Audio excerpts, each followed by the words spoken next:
Qudsi, Hadith al-Qudsi, the direct words of Allah but not in the Quran, in which Allah subhanahu wa ta'ala ordered, La tasubbu dahr, do not be negligent concerning the study of the subject of time. Do not disrespect time, do not abuse time, do not be negligent in the study of the subject of time. La tasubbu dahr, for inni ana dahr, because I, Allah, I am time. I am time. Tomorrow, inshallah, this will be the subject of our khutbah at Princess Town. But notice something curious about time. In the age of the witness Dajjal, the Prophet said that time will move faster and faster. A whole year will pass, and it will appear to have been just a month. A whole year passed like a month. A whole month like a week. A whole week like a day. A whole day like an hour. A whole hour like the amount of time it takes to kindle a fire. Very famous hadith. And so, in the age of Dajjal, as shirk, you remember the story about Dajjal and shirk. In the age of Dajjal, as mankind is more and more embraced by shirk, and at the heart of that shirk is materialism, the dunya. As the heart turns towards the dunya, time moves faster. And as the heart turns away from the dunya and turns towards Allah, time moves slower. Notice when you make i'tikaf, have you made i'tikaf in your life? When you make i'tikaf, you go into the masjid. Before the Quran came down, we used to go all different places, a cave and a hill and so on, mountain. But now the masjid. And when you go to the masjid, can you take your TV in the masjid? No. Can you take the radio? No. Can you buy the Express and the Guardian and have it in the masjid reading? No. Can you carry your cell phone with you? No. So when you go to perform i'tikaf in the masjid, you cut yourself off from the dunya as much as is possible. When you cut yourself off from that dunya, suddenly you find time moving so slow. And moving so slow. A day is so long when you're in the masjid and your heart is tuned towards Allah. And so Surah Al-Kahf is teaching you, please direct attention towards time. Time will tell you where your heart is moving. Time will tell you whether your heart is in the dunya. I never have enough time, moving so fast, man. Very, very fast. Don't move so fast in Rio Claro and San Fernando. Time will tell you where your heart is located. So this is a part of the subject. I'm sorry I can't go into in greater detail, but I want to give you a taste of it so that you may develop an interest in furthering your study of the subject of time. When Allah woke them up and you've been sleeping for 300 years or more, the first thing you will feel is hungry.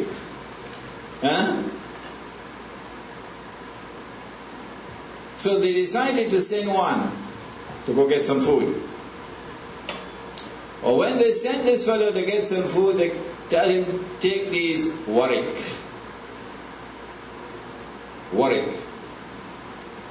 And the tafsir of the Quran declares that warik will be silver coins. The Quran speaks of money.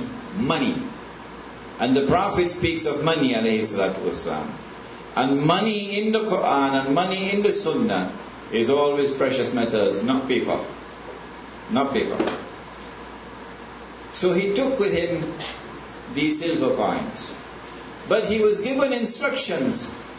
فَلْيَنْزُرْ أَيُّهَا أَذْكَى طَعَامٍ. When you go to buy the food, you make sure you examine the label.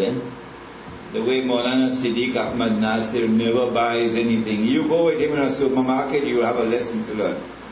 He watches every label to check it out. When you go to buy the food, go search for that food which is purest,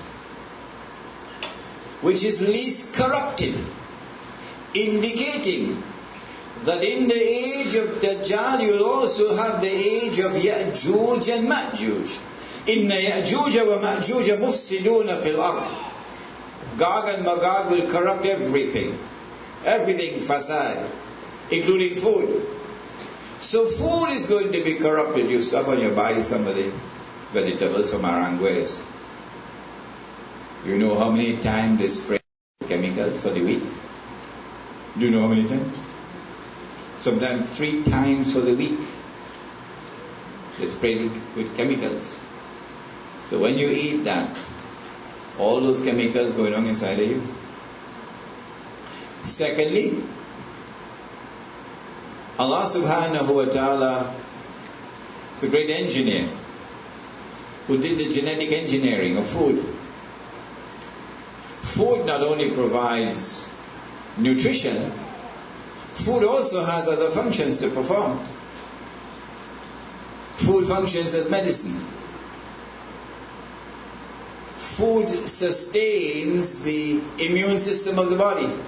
Food, not the pharmacy. When you tamper with the genetic composition of the food that Allah had ordained, you disturb it, you reprogram it. Genetic re-engineering. Yes, the crop is much bigger now. Every farmer in the world wants this new genetically modified. See, you make more money. But you also pay a price. What's the price? That this food that you're now eating can no longer function medicinally.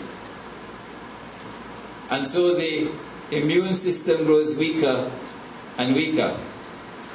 And as the immune system grows weaker and weaker, the doctor had to prescribe stronger and stronger, what do they call it?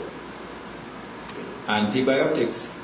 Until finally your body cannot resist, cannot fight any battles.